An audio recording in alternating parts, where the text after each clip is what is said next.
I'm going to show how to quickly make some wedges, and all you need is a block of wood and a miter saw.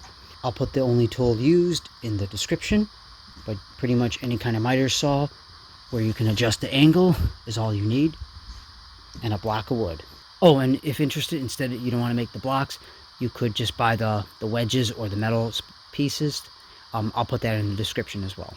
With that being said, I'll start. What you're going to want to do is just change your angle to 5 degrees, and you can even do a couple other degrees like 5, 10, 15. Just do a few degrees of your choice. Lock it in place, the wood, and then go ahead and cut. Once you do, let's do that.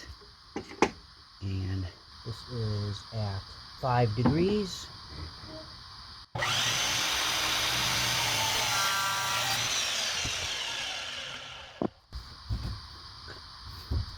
There you go.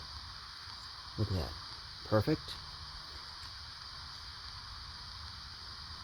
But pretty much, no matter if you do 5 degrees, 10, or up to 15 degrees. Here's some other wedges I made. Various degrees. Cool. And now I'm going to take these wedges, whichever one I want, and I'm going to put these in a hammer now. Okay? Tap the like button and subscribe. Also mention in the comments what you think about this video, if it helped, or if you have any other better ideas to cut blocks quickly instead of buying them.